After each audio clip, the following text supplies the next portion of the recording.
The age-old question of the last 10 to 12 years of John Cena's in-ring career was, why did he never turn heel? When Cena broke into the business in the WWE in 2002, he came in as the prototype. But on a Halloween episode of SmackDown, he became the Doctor of Thuganomics.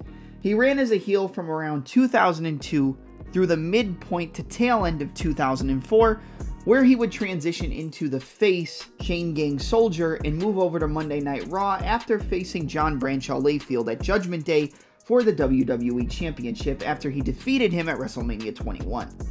If you go back and you look on the dirt sheets and look at the insider information, John Cena was actually supposed to turn heel following his loss to The Rock at WrestleMania 28. Now, once in a lifetime becoming twice in a lifetime, that's a topic for a whole nother video. But just think about if John Cena had turned heel following his loss to The Rock. It really does make sense. The part-timers that John Cena constantly had issues with, the part-timers that John Cena would eventually become later on in his career after he became Hollywood, would force him to change from a good guy, force him to change from a fan-friendly face to a dark, dreaded, deep, and twisted heel.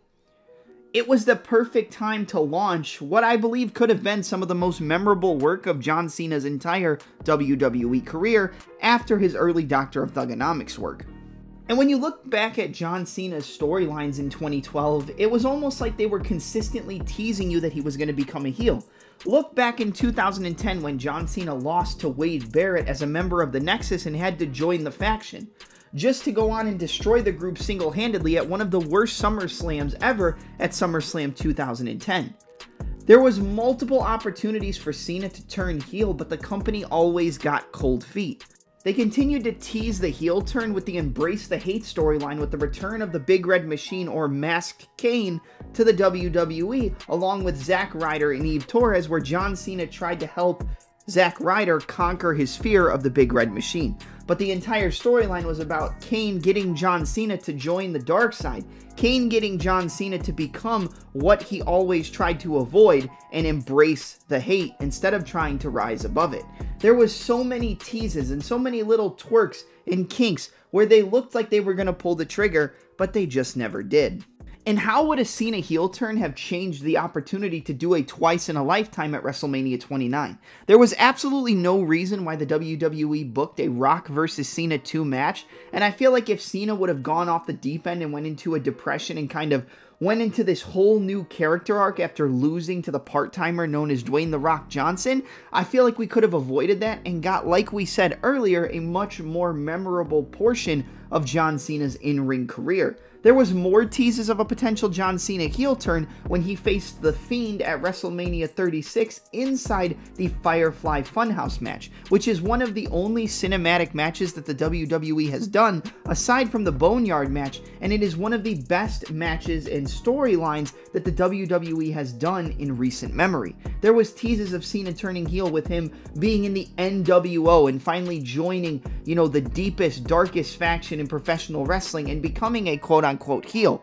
And usually if Bray Wyatt were to defeat a heel or defeat a face, they would change their character arc. A face would become a heel or a heel would turn face. But that wasn't the case with the face that ran the place. And that usually seemed to be the case of John Cena's career. We never got that full-on return to a heel John Cena. And with the updates in the WWE Universe, with everything changing years after he was originally a heel early on in his WWE career, I feel like we missed out on something special. And one of the final ways I believe they could have executed this John Cena heel turn was to have him face off with The Undertaker at WrestleMania 29. Maybe you don't do John Cena versus The Rock twice in a lifetime, and this could have avoided it.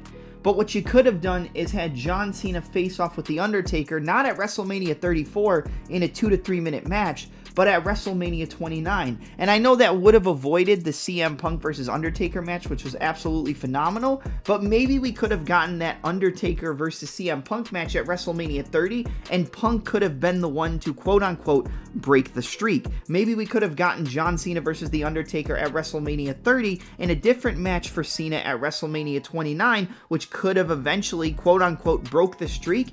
and ran alongside a more realistic timeline in the world we're currently living in. But I feel like there were so many opportunities to do this, and this is a topic that gets talked about a lot, whether it's in discussion videos or fantasy booking videos. But I think it would have been really interesting if they did pull the trigger and turn John Cena heel after losing to The Rock. We didn't need the Brock Lesnar versus John Cena match at Extreme Rules. Yes, it was a great match, but Cena shouldn't have won that match either, so we could have avoided that as well. John Cena versus The Undertaker with Cena being a heel. CM Punk potentially breaking the streak at WrestleMania 30. No twice in a lifetime. Maybe they do Brock Lesnar versus John Cena at WrestleMania 29 and we don't get Triple H versus Brock Lesnar. Like, there's so many things that could have happened, but the one thing I wish would have happened is the exact topic of this video. John Cena should have had a heel turn, but they were just too scared to do it.